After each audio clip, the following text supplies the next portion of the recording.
Robert, gender equality is an important means and a way of achieving development. Did you know that there is a UN project working to integrate gender equality in the way that budgets are made? It's very interesting because in the beginning of our show you mentioned about this project, and you also mentioned an interesting term called gender budgeting. Yes. Gender budgeting is quite interesting to me. I would like to find out what that means. So let's welcome our guest, Fayzulla Salakhuddinov, who is the project manager of the budget system reform, who can share more on what is gender budgeting. So it's the special guest section of our program. So welcome, Fayzulla. Thank you for joining us. Thank you for having me. It's a very interesting point to start our conversation at. I think we just started earlier on with Lalo about talking about gender budgeting. That's very interesting, and I'm sure many people wouldn't particularly know what that means. Tell us what it is. Yes. Although it's a quite new concept in Uzbekistan, but it is very popular in many other countries. Gender budgeting means application of gender mainstreaming into the budgetary process. It means and it includes gender-based assessment of budgets, incorporation of gender issues at all levels of budgetary process, restructuring of revenues and expenditures of the budget in order to equally address needs of men and women. It is to promote gender equality in the society. So gender equality is about giving equal attention to the needs of both men and women, right? Yes, it's right. But I just want to mention that, for example, if government allocates certain funds to certain sectors, for example, to the health sector, it does not automatically mean that they will address equally or fairly needs of men and women. Mm-hmm. For example, in terms of reproductive health, you will agree with me, I think, that women need more attention and more funds should be allocated in this area, in this. It's interesting. Thank you for going into the detail with that, with the explanation of it. But I think many people would like to find out what that means for an ordinary person who doesn't work in a health sector or who doesn't work in a government organization. What would it mean for a typical family man? As you know, gender issues and gender patterns exist in many countries, and including Uzbekistan. And the government has its commitments under MDGs and under other international conventions to address these issues and to promote and to ensure gender equality in the society. So what does it mean, gender budgeting for the particular person? Yeah? For example, if we address our attention to the women, yes, this gender budgeting is aimed to provide more opportunities to women to realize their potential, to increase the rates of employment of women, to increase the free time for women so that they will have more time to develop themselves, and ultimately it will contribute to the more effective poverty reduction. It will increase income levels of women, and ultimately it will result in economic growth. So this means that in this important thing that you are doing in terms of making budgets gender sensitive, who do you partner with? Budget system reform in Uzbekistan project generally aimed at reforming the budgetary system in Uzbekistan to make it more efficient, more transparent and accountable. And as one of the subcomponents, we just piloted and presented this gender budgeting concept and just attempted to make some institutional analysis and developed some indicators to present them to our main partner, Ministry of Finance, which is the implementing agency of our project, and to other key stakeholders, which are the Parliament of Uzbekistan, other key ministers and agencies. And what about local hakimiyats? Are you engaging them as well? Yeah, you are right. Actually, our institutional analysis was more related to the gender-sensitive analysis of local budgets. So we piloted this concept within two local authorities with the Hakimat of Jizak province and Orta-Chirchik district of the Tashkent province. Great, that sounds like a real achievement, Bobber. What do you think? Exactly, and you're going wider and wider. How long have you been working for now within this project? The project has been commenced and has been implementing since July 2010.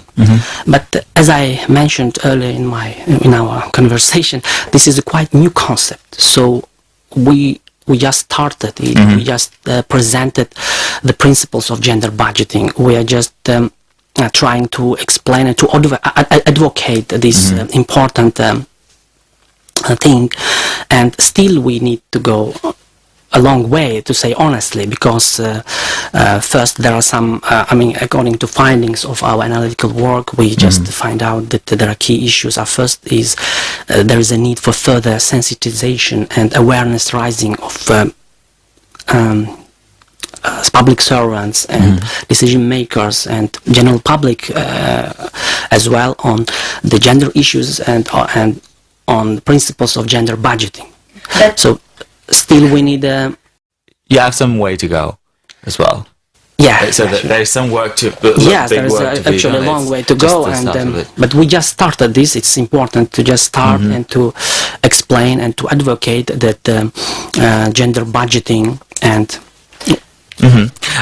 thank you. As you go along this advocacy part of your work, talking to people about gender budgeting and explaining and helping them raise their awareness, how do you explain to them its importance?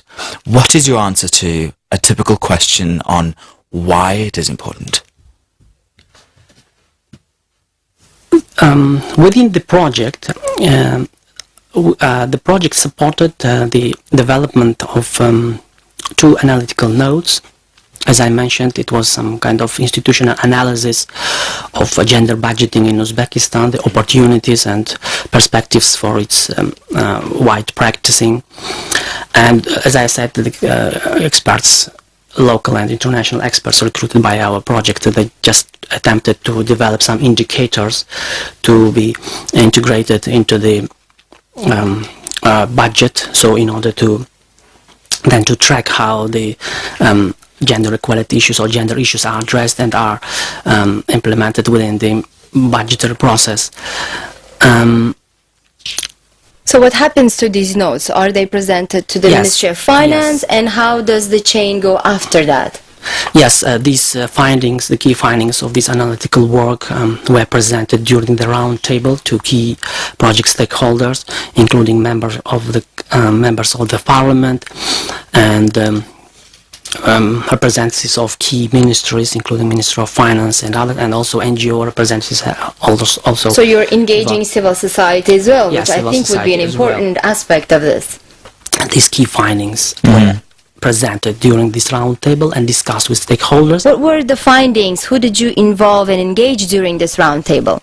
As I mentioned, the key findings of these analytical papers with recommendations and with comments of international consultants and local consultants, they were presented during the round table, which included a round table discussion with key stakeholders, including members of the parliament, representatives of key ministries and agencies, including Ministry of Finance, and also we also invited NGO and civil society representatives. So key findings were actually supported by the participants of the round table, and they also support the recommendations which are need to be followed up in order to wider use and wider practice this gender budgeting in Uzbekistan.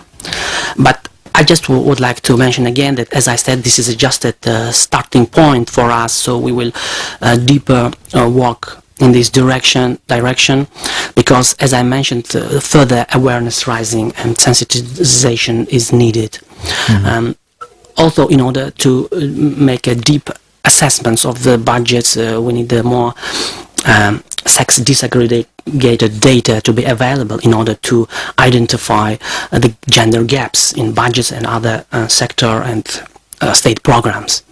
So consequently, the people who will formulate these sectoral plans and who are formulating the budget, they need to be trained in order to identify the gaps and to know, to have sufficient skills how to address these gender issues and how to incorporate gender perspective in a budgetary process. That sounds like a plan. Interesting. In outlining your further steps and actions in promoting gender balance and gender budgeting in Uzbekistan, there must be some recommendations that you've worked out that you can probably share with us and with our listeners and viewers. Yeah, as I said, in addition to what I have already said, the other key recommendations is to further conduct studies to provide empirical evidence to the decision makers that addressing gender issues within a budgetary process are important. It is important to provide the strong justification to the government that more we address gender issues, more we ensure gender equality in the society, everybody will benefit from this, then the whole society as well, not only women. Another thing is, as our international consultant recommended, it is easier to incorporate gender perspective into the budgetary process if the program and performance budgeting is in place. So what we are currently doing this, because one of the subcomponents of the project related to the introducing of the performance budgeting methodology within the budgetary process. So it is easier, for example, to incorporate indicators, gender sensitive indicators into the budget programs, and then to track them and to see how they are. So this is another recommendation. And in terms of, as we said, in terms of local budgets or local authorities, there were also some important recommendations, such as a further fiscal decentralization, providing more opportunities for local authorities to develop their own strategies, including the gender equality strategies and programs, so to provide more opportunities for them. But what do you think? Is the project using international experience? Because, as Fayzulla said, they are just starting out this concept of integrating gender budgeting. Then they should be engaging with international counterparts, no? I think he's exactly the right person to direct that question to, because what is the international practice so far? What best experiences have you brought, or are you working on bringing to the country to further promote the idea and the concept behind it? Yeah, I think I forgot to mention that within this analytical work, our experts conducted some review of experience of other countries and best practices in implementing gender budgeting in other countries. So these findings also were presented during the round table, and yes, we are on a way to find out which are the best, which one of them are best suitable for application in Uzbekistan. So we are also working on this. Yeah, so far. Working on that, and I think it's a good point to finalize our conversation on today, and our recommendations. We've talked about the results, and we've talked about partnership, and I think there will be more to come soon in our next program, so we can follow up on the And we'll developments. absolutely have Fayzulla invited to our show again, so he can share the findings and what were the follow-up steps that they've done.